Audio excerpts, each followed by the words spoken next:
Me llamo Lucía, tengo 47 años y llevo toda mi vida creyendo que conocía cada grieta de la vieja casona de mi abuela Carmen en el barrio de San Isidro.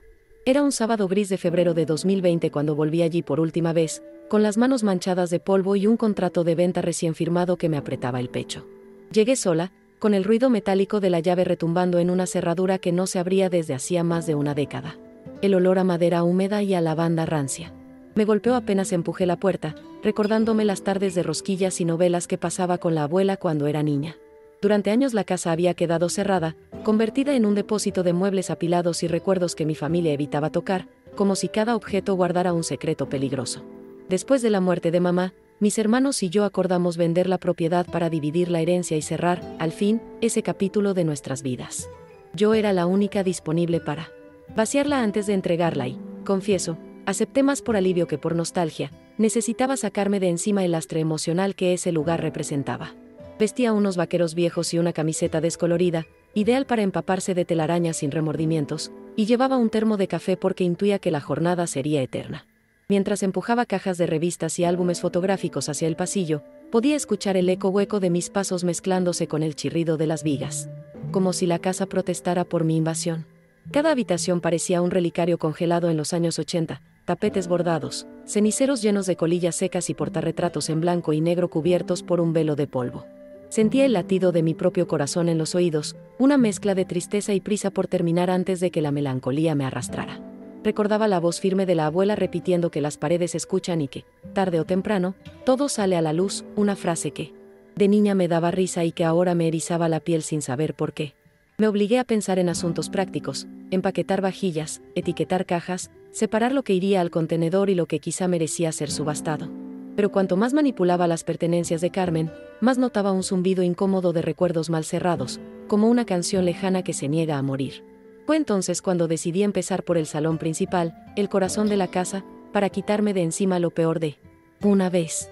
No imaginaba que, al mover aquel cuadro polvoriento de marcos dorados y rosas marchitas, mi vida entera daría un vuelco que ni en mis peores pesadillas habría concebido. El cuadro retrataba a mi bisabuelo Amador con su gesto severo y su saco de terciopelo, una presencia que siempre me intimidó aunque solo lo conociera en óleo. Lo levanté con cuidado para evitar que la tela cuarteada se deshiciera y, al separarlo de la pared, escuché el golpecito seco de algo cayendo detrás. Bajé la mirada y vi un sobre amarillento, tan fino como papel de arroz, deslizarse hasta quedarse atrapado entre el zócalo y mis botas. Tenía el nombre de mi abuela escrito en tinta violeta, la misma estilográfica que ella guardaba bajo llave y nunca permitió que tocáramos. Sentí un escalofrío que me atravesó como un puñal helado, no sé cuánto tiempo estuve inmóvil, sosteniendo aquel sobre con los guantes sucios temblando. Mi primera reacción fue racionalizar, quizás era otra carta de amor del abuelo o una receta antigua, nada que justificara el nudo que se apretaba en mi garganta. Pero el peso extraño del papel y la rigidez de la cera sellada me decían que aquello no era una nota cualquiera. Miré alrededor, como si alguien pudiera sorprenderme, pero el silencio de la casa era tan espeso que podía oír como el polvo caía en los rayos de luz. Me senté en el suelo, apoyada contra la consola barroca, y respiré hondo antes de romper el sello con la delicadeza de quien corta la piel de una herida, que nunca terminó de cerrar. Al desplegar las hojas, reconocí inmediatamente la caligrafía firme de un notario y la palabra testamento, en mayúsculas, subrayada, como si gritara desde otro tiempo. Un temblor involuntario me hizo pasar las páginas con torpeza, leyendo nombres y fechas que no casaban con ninguna de las historias familiares que mamá solía contar. Allí estaba mi nombre completo, Lucía Soledad Ruiz, junto al de personas que no recordaba, y anotaciones en el margen que hablaban de legados y cláusulas secretas. La letra manuscrita de la abuela aparecía intercalada, como comentarios al margen de un libro prohibido, y cada palabra parecía una bofetada a años de certezas. Sentí una mezcla incómoda de fascinación y pánico, consciente de que aquel papel podía reescribir toda mi biografía con un solo párrafo. Cerré los ojos un segundo, aferrándome a la idea de devolver el sobre a su escondite y fingir que nunca lo había visto, pero algo dentro de mí, quizá el eco de las paredes, me pidió seguir adelante. Sin saberlo, acababa de abrir la puerta a un laberinto de secretos que llevaba 25 años esperando a devorarme. Respiré hondo y dejé que mis ojos recorrieran cada renglón, como si al fijarme en las palabras pudiera evitar que alteraran mi mundo. Me levanté tambaleando, sentí el crujido de la madera bajo mis pies y tuve que apoyarme en la pared para no caer cuando leí la fecha, 14 de marzo de 1995, un año antes de que la abuela muriera. Las tablas del suelo parecían latir junto con mi pecho, y el aire se me hizo pesado al ver que el testamento anulaba la versión oficial firmada por la familia tras su fallecimiento. Sosteniendo aquel documento entre mis dedos temblorosos, noté que la tinta del notario se mezclaba con anotaciones de Carmen en lápiz, como si hubiera planeado unas últimas correcciones que nunca llegaron a suceder. Busqué mi nombre otra vez y lo encontré ligado a una cláusula que mencionaba responsabilidad moral sobre una propiedad en la Sierra de Segovia, un terreno que nadie jamás mencionó en nuestras sobremesas. Volví a leer la palabra hermano, junto a un nombre que desconocía, Mateo González Ruiz, nacido en 1983, mismo año que yo llegué al mundo, pero en una clínica privada de León. Leí en voz baja, como si pronunciando los nombres pudiera impedir que cobraran vida, y caí en la cuenta de que había un enterrado usufructo vitalicio, destinado a alguien llamado Dolores, quien resultaba ser la hermana secreta de mi madre. Mi apellido, ese Ruiz que siempre llevé con orgullo, aparecía remendado con guiones y notas a pie de página que abrían más preguntas de las que cerraban. Había promesas de fideicomisos, menciones a cuentas bancarias en Suiza y la indicación explícita de no revelar nada hasta que se cumplieran 25 años exactos de la muerte de Carmen. Descubrí que esa misma semana se cumplía el plazo y un cosquilleo helado recorrió mi espalda. Parecía escrito para mí, para ese preciso instante en que yo, sola, frente a las paredes agrietadas, tuviera la valentía de romper el silencio. Intenté convencerme de que todo era un malentendido, pero no encontraba explicación de por qué nadie, ni siquiera mamá, habló nunca de ese testamento alternativo. Pensé en llamar a mis hermanos, pero la voz se me atoraba en la garganta, temiendo que al pronunciar las primeras palabras toda la historia se desbordara como un torrente imposible de contener. Sentí la urgencia de aire fresco, así que abrí de par en par la ventana de la sala. La corriente levantó motas de polvo que bailaron bajo la luz gris, como si celebraran su repentina libertad. Recordé entonces una frase que la abuela repetía cuando alguien se quejaba de la vida: la verdad se esconde donde menos brilla. En el silencio que siguió, apenas interrumpido por el lejano claxon de un coche, supe que aquel día dejaría de ser una simple jornada de limpieza y se convertiría en la primera pieza de un dominó que podía derribar décadas de mentiras. Me di cuenta, con la claridad brutal de un latigazo, de que mi identidad estaba colgada de un hilo y yo misma acababa de aflojar el nudo. Volví al cuadro todavía apoyado contra la consola, empujada por la intuición de que detrás podría haber algo más que un simple sobre. El marco, al golpear la pared, sonó hueco de un lado, macizo del otro. Con cuidado de cirujana, pasé la uña entre la tela y el borde y descubrí una rendija apenas visible donde alguien había deslizado un cuaderno forrado en terciopelo verde, el mismo color que la bufanda favorita de Carmen. Lo abrí y sentí el olor inconfundible de tinta envejecida con lágrimas secas. Las primeras páginas estaban llenas de fotografías pegadas con cinta amarilla, parejas sonriendo en bodas desconocidas y niños que no reconocía. Cada foto tenía en el reverso una fecha y una frase críptica: no confíes en Rosa, 1978, el banco sabe, 1981, Mateo debe heredar la casa del río, 1990. Me detuve en una imagen en blanco y negro donde aparecía mi madre con un hombre que no era mi padre. Estaban tomados de la mano en la estación de Atocha, y al fondo se veía el reloj marcando las 5 en punto. Un nudo de ira y desconcierto se apretó en mi estómago al leer la nota escrita detrás: último adiós antes del entierro. Pasé la hoja con dedos que ya no me obedecían y hallé una carta suelta entre las páginas, con el membrete de una notaría en Valladolid. La carta citaba a mi abuela a firmar una rectificación de herencia, apenas 3 semanas antes de su muerte.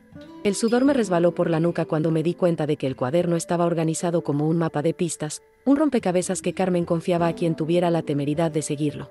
Una parte de mí quería prender fuego a todo y marcharme, vender la casa sin mirar atrás, pero otra, más terca y hambrienta de respuestas, me obligaba a avanzar.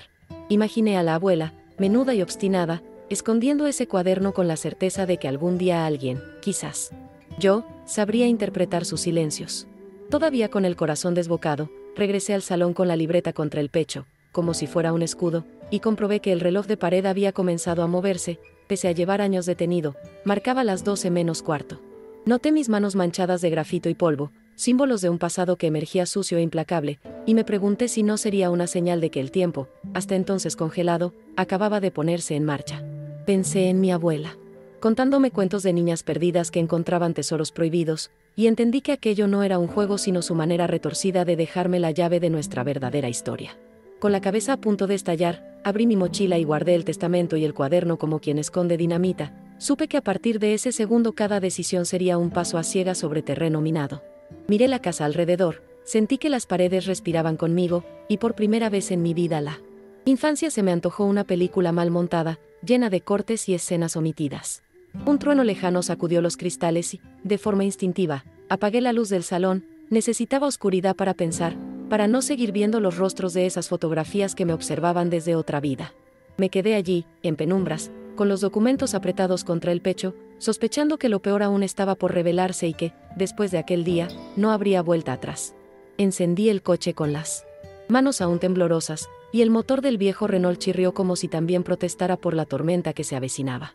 Miré el retrovisor y vi mi propio rostro pálido, los ojos inyectados de una mezcla de adrenalina y miedo que me recordó a las trasnochadas antes de un examen final.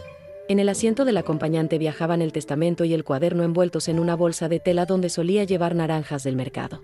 Pisé el embrague y recé para que la radio no encendiera de repente con una canción melancólica que me hiciera derrumbarme. Apenas tomé la avenida principal sentí el teléfono vibrar. Era mi hermano Jorge enviando un meme sobre la venta de la casa, sin saber que el chiste había caducado minutos atrás. No respondí, pero sus 3 puntitos verdes en WhatsApp se clavaron en mis retinas como luces de alarma, avisándome de que la normalidad seguía su curso fuera de mi coche. Mientras los semáforos cambiaban de rojo a verde, pensé en ir directa a la notaría del centro, aquella donde mamá pagó las escrituras, por si todavía guardaban algún registro. Pero una voz interior me ordenó primero llamar a la tía Rosa, la mayor de los hermanos, la guardiana de las tradiciones, la que presumía de no ocultar nada. Marqué su número y conté los tonos con la misma ansiedad con que de niña contaba los segundos entre relámpago y trueno. Cuando atendió, su saludo canturreado me sonó fuera de lugar, como si estuviera viendo telenovelas mientras el mundo se caía a pedazos. No supe por dónde empezar, así que disparé: tía, encontré un testamento que no coincide con el que firmamos. Hubo un silencio largo, pesadísimo, y casi creí que se había cortado la llamada hasta que escuché su respiración entrecortada.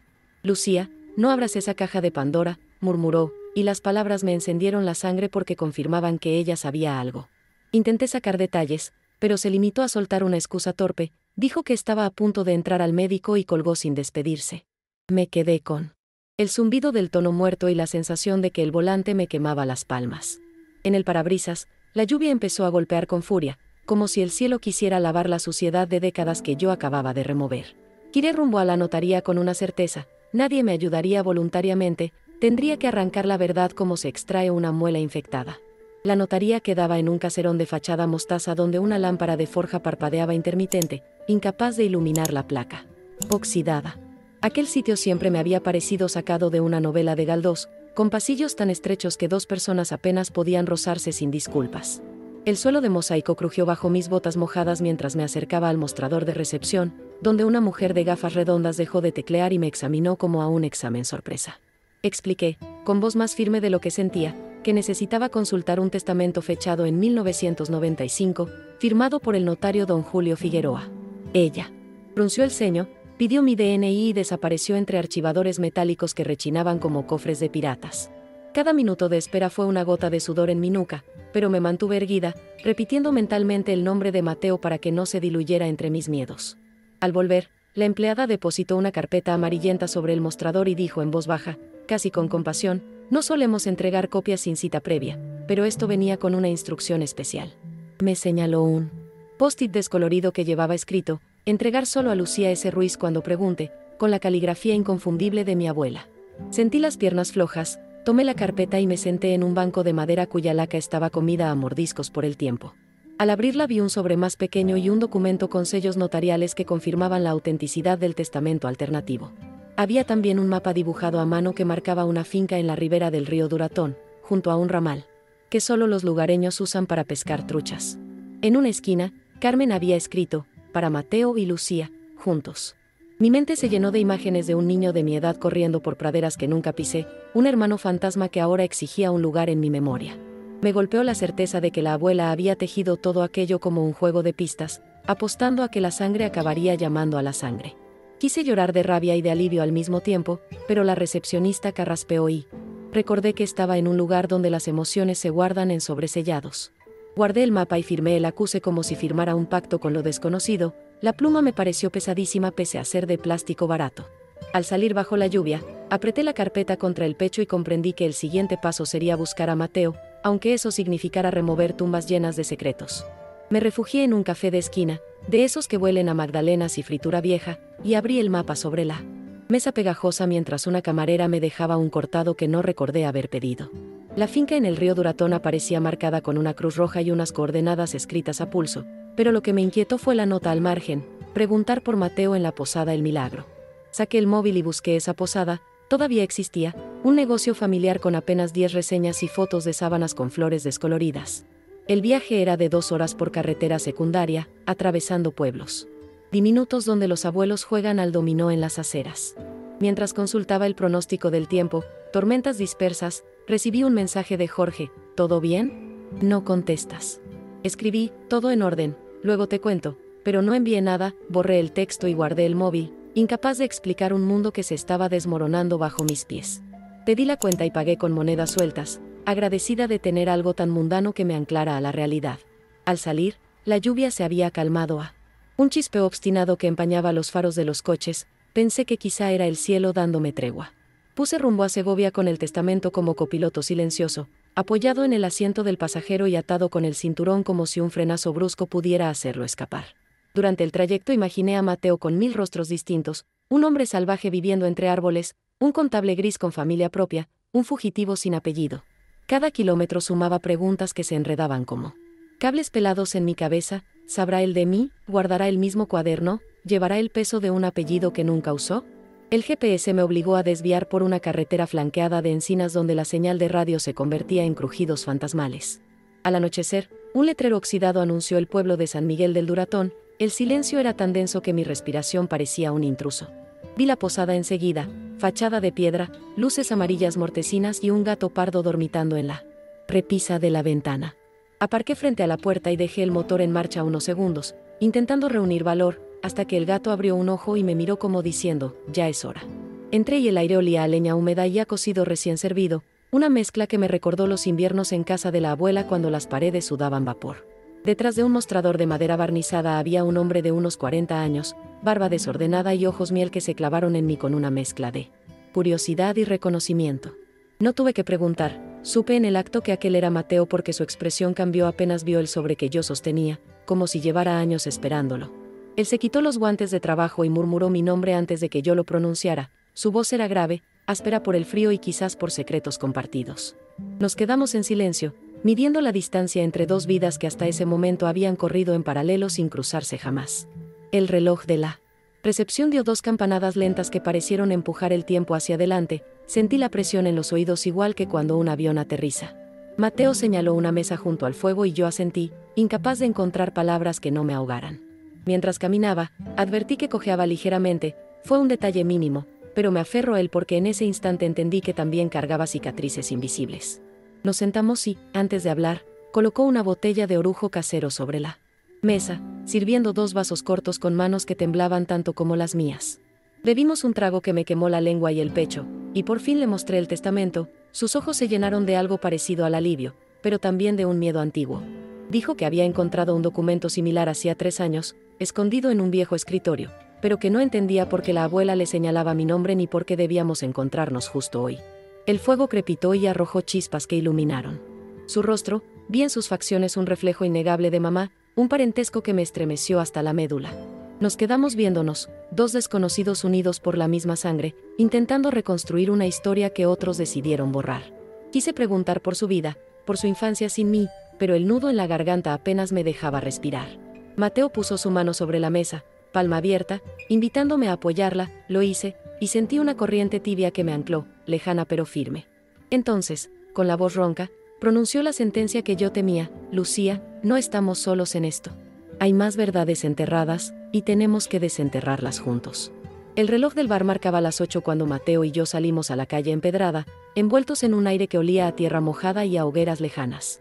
Cruzamos la plaza desierta con pasos cautelosos, él guiándome hacia el cobertizo donde guardaba su furgoneta, una Citroën desvencijada que rechinó al abrirse. Antes de subir, me devolvió el cuaderno de terciopelo y deslizó en mi mano un sobrecraft con la palabra «Banco» escrita en rotulador azul. Dentro, rezaba, había recibos que demostraban transferencias a cuentas suizas a nombre de Rosa y de un tal Amador Jr. Arrancamos el motor y el traqueteo hizo vibrar mis costillas, como si el vehículo compartiera nuestra urgencia por desenterrar la verdad. Condujimos hacia la finca a contraluz de un cielo cobrizo, conversando a trompicones. Él me contó que había crecido en un internado de monjas en León, creyendo que era huérfano, yo confesé que siempre tuve la sensación de que mamá guardaba un dolor que no sabía nombrar. Nos detuvimos en la gasolinera del kilómetro 30 para echar combustible. Mientras la manguera chisporroteaba, Mateo me mostró una postal sin sello que recibió la semana anterior, la foto de la casa de la abuela, con la ventana del salón rodeada por un círculo rojo y la frase, «Es tu turno», escrita en el reverso. Sentí un hormigueo helado. Recorrerme la columna porque entendí que alguien, quizá la propia Rosa, nos había estado empujando hacia esta cita ineludible. Pagamos con prisas y retomamos la carretera entre campos que olían a mosto fermentado. El silencio entre nosotros era espeso, pero ya no incómodo, era la concentración de dos cirujanos antes del primer corte. Cuando las luces altas iluminaron por fin la verja oxidada de la finca, supe que estábamos cruzando el umbral de una verdad que tal vez ya había cobrado vida propia. Mateo aparcó bajo un roble retorcido y apagó el motor. Al bajar, el aire era tan frío que dolía inhalarlo, y las chicharras callaron como si respetaran un duelo. Avanzamos hacia la casa de piedra con linternas temblorosas, y con cada paso mi mente repasaba la cláusula del usufructo vitalicio, prometido a Dolores, la hermana secreta de mamá que nadie había visto en décadas. La puerta principal se dio con un crujido lúgubre, dejando escapar un olor a paredes húmedas y manzanas podridas. Mis botas resbalaron en el polvo acumulado, y sentí el sabor metálico de la adrenalina en la lengua. Mateo apuntó con la luz a un cuadro caído en el suelo, un retrato de Carmen joven, sonriendo con un brillo desafiante, como si todavía dirigiera la orquesta tras el telón.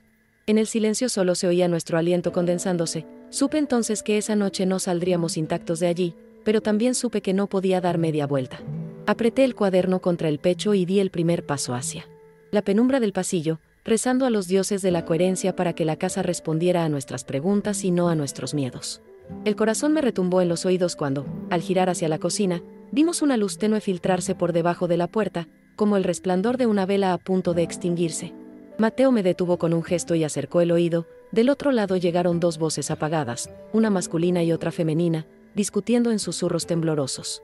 Mi mente tardó un segundo en reconocer el timbre agudo de Rosa, pronunciando mi nombre como un reproche. Lucía ya lo sabe, se lo advertí. El calor me subió a la cara mientras recordaba su advertencia telefónica. Comprendí que no era una metáfora. Ella estaba allí, conspirando en la oscuridad. Mateo apretó mi brazo. Vi su mandíbula tensarse antes de empujar la puerta de golpe con una fuerza que lo hizo gemir por la vieja lesión en la pierna.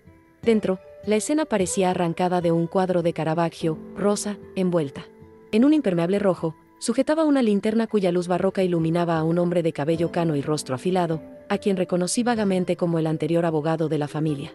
Sobre la mesa, desparramados, había cheques sin cobrar, pasaportes con nombres falsos y un revólver oxidado que heló la sangre en mis venas. Rosa soltó un grito ahogado y se llevó una mano al pecho al vernos. El abogado, en cambio, clavó los ojos en mí y sonrió con la calma de quien siempre juega con ventaja. «Llegan tarde», murmuró. «El tiempo, querida, es una partida de ajedrez que tu abuela empezó y que ustedes apenas entienden». Sentí los latidos martillarme las sienes mientras Rosa, temblando, me imploraba con la mirada que no avanzara, pero mis pies, como guiados por un resorte, me llevaron hasta la mesa donde una carpeta abierta mostraba un acta de adopción anulada con el nombre de Dolores Ruiz González.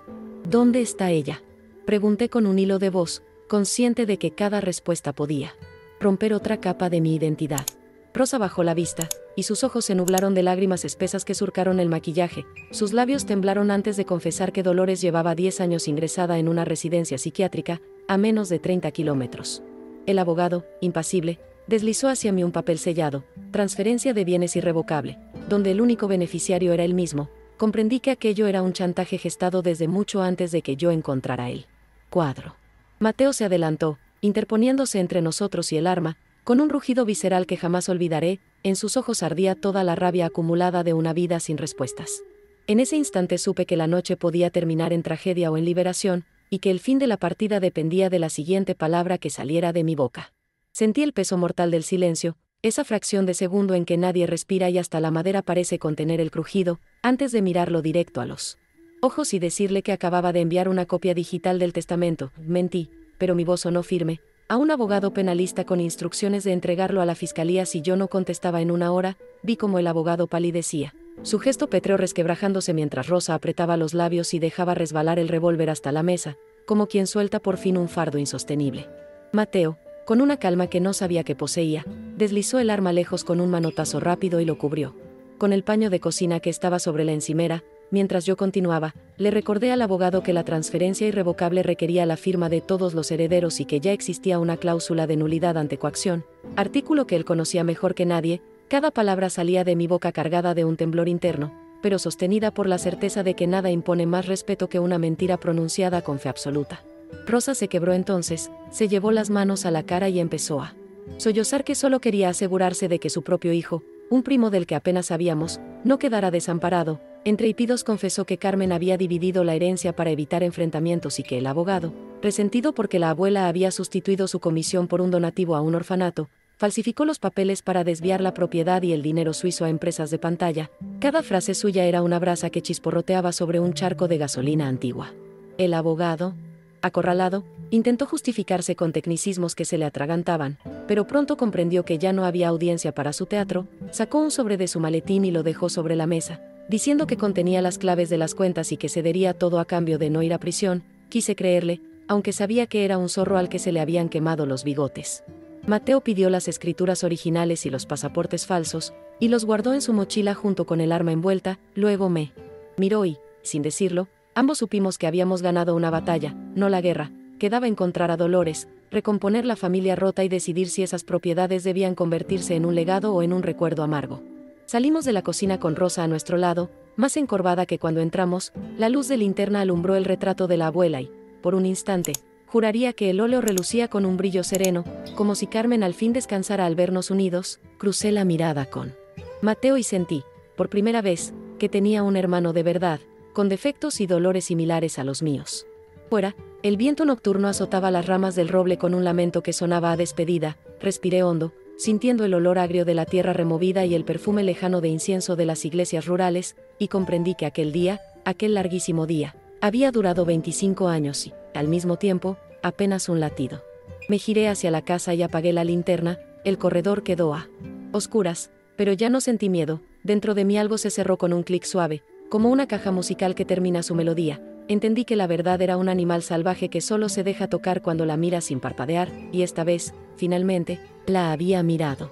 Nos subimos a la furgoneta sin hablar. Rosa se acomodó atrás, abrazada a un pañuelo empapado, mientras Mateo arrancaba y las luces delanteras rasgaban la noche como si buscaran un camino recién trazado. Condujimos de vuelta al pueblo, y cada kilómetro parecía desnudar una capa de tensión adherida a mi piel, hasta que el cielo empezó a aclarar con un gris incipiente.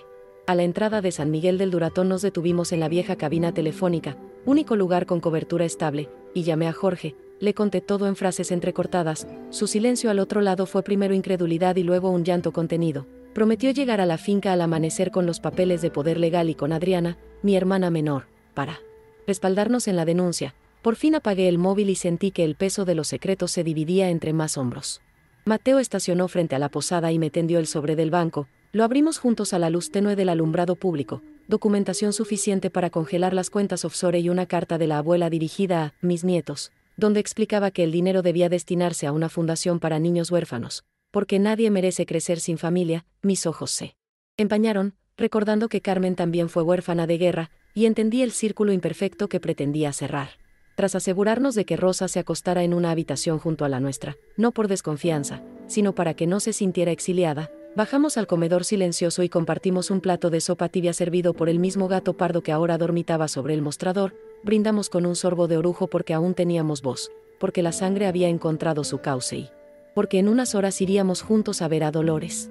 En la penumbra, mientras yo jugueteaba con la cucharilla contra la taza, Mateo me contó que siempre soñó con conocer a su familia verdadera, pero que la ingratitud lo mantenía despierto en las noches de invierno. Le dije que yo llevaba años sintiendo un vacío inexplicable cuando veía álbumes familiares, como si en cada foto hubiera un rostro recortado. Sonrió, y nos reímos con esa risa tímida de los hermanos que se descubren ya adultos. Subimos a nuestras habitaciones cuando el reloj marcó las 4, al cerrar la puerta sentí el crujido de la madera como un suspiro de alivio y, antes de quitarme las botas, me detuve frente al espejo empañado. Mi reflejo mostraba ojeras profundas, pero también una luz nueva en los ojos, la misma certeza que uno tiene tras sobrevivir a una tormenta marítima. Me tumbé en la cama sin cambiarme de ropa, el cuaderno de terciopelo bajo la almohada, y dejé que los pensamientos se mezclaran con los rumores del viento golpeando las contraventanas. Imaginé a Dolores esperándonos entre pasillos blancos, quizás desconectada del mundo, y supe que nuestro trabajo apenas empezaba, pero por primera vez no sentí pánico, sino una especie de determinación serena, esa quietud que antecede al amanecer. Cerré los ojos y recordé la última frase escrita por la abuela en la carta. Cuando la sangre encuentra su verdad, el miedo se convierte en brújula. Sonreí, dejé escapar un suspiro y me dejé llevar por un sueño sin pesadillas, mientras los primeros pájaros cantaban afuera anunciando que, tras 25 años de sombras, por fin estaba amaneciendo. Me desperté con la luz gris filtrándose por las contraventanas y un leve dolor en la nuca, como si la noche hubiera estado acunando mi cabeza entre sus dedos helados. Mateo ya estaba en la puerta de mi habitación, con las botas puestas y el cabello alborotado por la prisa, sosteniendo 2 cafés humeantes que olían a salvación en vaso de cartón. Bajamos sin hacer ruido para no despertar a Rosa, y el gato pardo nos siguió hasta la furgoneta, maullando como un augurio amable. La carretera hacia la residencia psiquiátrica se extendía entre laderas cubiertas de niebla, y cada curva parecía deshilachar recuerdos que yo aún no sabía si eran míos o de alguien que llevaba mi apellido. Mateo rompió el silencio contándome que, de niño, se quedaba dormido imaginando que tenía una hermana melliza perdida, y que esa fantasía lo acompañó hasta la adolescencia como un escudo contra la soledad. Pensé en la simetría cruel del destino que nos obligaba ahora a rescatar a la verdadera hermana de mamá, y una punzada de culpa me atravesó al darme cuenta de que yo había vivido rodeada de afecto mientras Dolores era recluida entre muros blancos. Al llegar, el guardia nos solicitó los carnés. Al leer el apellido Ruiz levantó una ceja, como si hubiera visto ese nombre en demasiados informes. El olor a desinfectante me recordó a los pasillos de los hospitales donde despedí a mi madre, y sentí el pulso acelerarse mientras caminábamos sobre baldosas que resonaban bajo nuestros pasos como metrónomos de un tiempo prestado. La enfermera nos condujo hasta un patio interior donde el sol luchaba por colarse entre ventanales opacos. En un banco de hierro, una mujer delgada, con el cabello canoso recogido en una trenza floja, tarareaba una canción infantil mirando al cielo. Pronunció mi nombre antes de que yo abriera la boca, y su voz, dulce y afónica, me hizo temblar porque sonó a la de mamá cuando me arrullaba de niña. Se levantó con torpeza, estiró los brazos como quien teme romper algo precioso y me rodeó con un abrazo desmedido que olía a colonia barata y polvo de tiza. Sentí un nudo de lágrimas anidar en mi garganta cuando me susurró que llevaba 25 años esperando ese momento, convencida de que Carmen la había abandonado por nuestro bien. Mateo se acercó despacio, y al posar su mano sobre el hombro de Dolores, el aire pareció cargarse de electricidad estática. 3 ramificaciones de la misma raíz se reconectaban allí, bajo un sol que ya no parecía tan pálido. Nos sentamos los 3 en el banco y, entre dedos entrelazados, escuchamos a Dolores relatar cómo el abogado había engañado a Carmen con promesas de protección, obligándola a firmar papeles que la desterraban bajo el nombre de una supuesta enfermedad. Su voz temblaba al evocar las cartas que escribió y nunca salieron del hospital, y supe que los muros de silencio no se construyen con ladrillos, sino con culpas compartidas.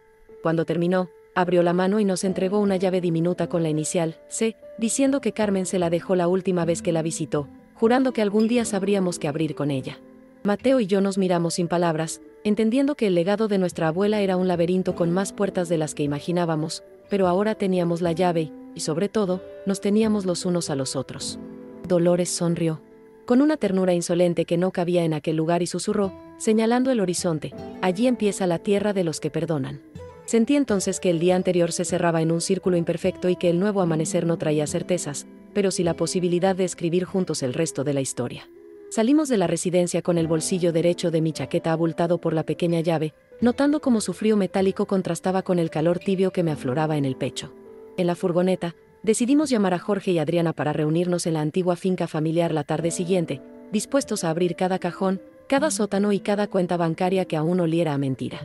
Mientras Mateo conducía, Rosa nos escribió un mensaje corto: he hablado con el abogado, todo vuestro si cuidáis de Dolores. Le contesté con un pulgar arriba y sentí algo parecido a compasión, porque a veces la vergüenza es una forma de justicia. Paramos en un mirador sobre el cañón del Duratón y, con el viento en la cara, quemamos en una lata oxidada los pasaportes falsos y la transferencia irrevocable, viendo cómo las cenizas volaban hacia el río como confeti funesto. Cada fragmento que se elevaba parecía arrancar de mi piel una costra antigua, y me sorprendí riendo mientras Mateo tarareaba aquella canción infantil que Dolores cantaba, como si quisiéramos enseñarle al mundo que la alegría también puede brotar en los cementerios del pasado. De vuelta al pueblo, entramos en la pequeña iglesia donde Carmen solía donar velas, y sin ponernos de acuerdo, encendimos 3, una por ella, otra por Dolores y otra vacía para quien aún necesitara un lugar en la mesa. El párroco, un hombre menudo con gafas empañadas, nos dijo que la abuela había pedido misas anuales en secreto para las almas sin apellido, y sentí que su generosidad había sido un faro que el clan prefirió tapar con trapos viejos de orgullo. Al atardecer, nos reunimos los 4, Mateo, Dolores, Rosa y yo, en la posada, Compartimos pan, queso curado y vino de la región, y aunque el silencio a veces pesaba, cada brindis era un ladrillo menos en el muro que nos separaba. Dolores se rió cuando el gato trepó a su regazo, y en esa risa sin muros descubrí el eco de una infancia truncada regresando para reclamar su espacio. Hablamos de la fundación que Carmen quería crear, de vender la casa de Segovia para financiar becas, y Rosa, con ojos húmedos, aceptó renunciar a todo provecho si nosotros prometíamos que el nombre de la abuela seguiría brillando limpio. Sentí que el aire de la estancia se volvía liviano, como si las vigas de madera respiraran aliviadas. No había victoria ni castigo absolutos, solo la certeza de que limpiar la memoria cuesta tanto como mantenerla sucia. Antes de dormir, subí al desván y dejé el cuaderno de terciopelo dentro de una caja fuerte que la posada alquilaba a los huéspedes, no por miedo a perderlo, sino porque quería regresar a él sin urgencias, como quien visita a un viejo amigo sabiendo que ya nada podrá separarlos. Desde mi ventana, el cielo se teñía de violeta y pensé que la llave en mi bolsillo era menos un pasaje al pasado que una invitación al futuro. El hogar es donde las piezas rotas encuentran un nuevo diseño. Me metí en la cama y, antes de cerrar los ojos, imaginé el retrato de Carmen sonriendo con dulzura, no como una guardiana de secretos, sino como una arquitecta de segundas oportunidades. Comprendí al fin que, aunque el testamento cambió mi vida, mi verdadera herencia era esta red de manos entrelazadas bajo un mismo techo, y susurré un gracias al aire, porque a veces basta una sola palabra para sellar una historia. Mañana abriríamos la vieja casona por última vez con todos los hermanos presentes, y yo ya no temía lo que pudiera salir de sus paredes. Los fantasmas se alimentan de silencios, y nosotros hablábamos alto, claro y juntos. Apagué la lámpara, dejé que el canto lejano de los grillos me meciera y sentí, con la serenidad de quien descorre un telón, que el día había terminado exactamente donde debía, en el corazón abierto de una familia que al fin decidió contarse la verdad. Amaneció con un sol tímido que perfumaba de resina el jardín de la casona. Llegamos en 2 coches, cargando termos de café y empanadas, como si fuera un picnic nervioso. Jorge aparcó junto al Magnolio y bajó primero, blandiendo los documentos notariales como banderas blancas. Adriana lo siguió con una cámara de fotos para registrar cada rincón, convencida de que la memoria también necesita testigos. Rosa, envuelta en un silencio humilde, cargaba un ramo de margaritas para el rosal de Carmen. Dolores tomó mi brazo y, al sentir su pulso vibrar junto al mío, supe que la llave diminuta ardía en mi bolsillo como un corazón nuevo. Cruzamos el umbral y la casa nos recibió con un olor menos agrio, como si hubiese ventilado sus culpas durante la noche. Juntos recorrimos pasillos iluminados por el polvo dorado, leyendo en voz alta los nombres, grabados en retratos que ahora reconocíamos. En la biblioteca, detrás de la estantería coja, encontramos la cerradura que buscábamos, un pequeño cofre de madera labrada con la inicial C incrustada en nácar. Las manos de Dolores temblaron al girar la llave, y el clic fue tan suave que pareció el suspiro final de una historia anciana. Dentro descansaban cartas sin abrir, certificados de donaciones y un puñado de fotografías de niños sonrientes abrazando mochilas nuevas. Carmen había financiado su escolarización durante años en secreto, pagando uniformes y cuadernos que nunca supieron su nombre. Adriana empezó a llorar de orgullo al leer las postales de agradecimiento escritas con crayones torcidos y ortografía ingenua. Jorge fotografió cada documento para la fundación que íbamos a registrar esa misma semana, cumpliendo la voluntad de la abuela. Rosa dejó las margaritas encima del cofre, con la voz rasgada, pidió perdón por los silencios que fabricó, nadie la juzgó. Yo cerré la tapa. Despacio, consciente de que ese gesto sellaba el paso del dolor al sentido. Al levantar la vista, vi que la luz del ventanal envolvía a mis hermanos como un velo cálido. Por primera vez parecíamos un mismo cuadro y no piezas dispersas. Salimos al patio con el cofre en brazos y, bajo el magnolio florecido, enterramos la vieja llave envuelta en un pañuelo blanco. Mateo dijo que los símbolos solo pesan cuando no encuentran tierra y todos asentimos, sintiendo la brisa levantar pétalos como confeti. Suave. Decidimos vender la casona y destinar cada euro a la fundación, pero este rincón del jardín quedaría protegido, un altar discreto. Dolores pidió quedarse unos minutos a solas, la vimos cerrar los ojos y recitar la canción infantil que la sostuvo tantos años, ahora en tono de cuna para el pasado. Cuando regresó, llevaba en las manos una pequeña rama de magnolio que colocó detrás de mi oreja, gesto que mamá solía hacerme de niña. Nos abrazamos los 5 en un círculo desordenado, riendo y sollozando a la vez, mientras el gato pardo, que nadie recordaba haber traído, se frotaba contra nuestras piernas. Sentí que el latido colectivo reemplazaba al mío y que, si alguna vez dudaba de mi identidad, bastaría recordar ese compás. Al despedirnos, la casa ya no parecía un monstruo sino una fotografía antigua que se guarda con cariño pero sin nostalgia. Conduje rumbo a Madrid viendo el retrovisor lleno de rostros cansados y luminosos, el horizonte ardía en naranja y pensé que la verdad, al final, Es una hoguera donde quemamos el miedo para alumbrar camino. Miré a Mateo en el asiento de al lado, dibujando rutas de reparto escolar en una libreta nueva, y supe que aquel testamento no había destruido mi vida, la había rediseñado con líneas más anchas. Respiré profundo, saboreando el silencio sin secretos, y el corazón me latió con la ligereza de algo que por fin ocupa su lugar.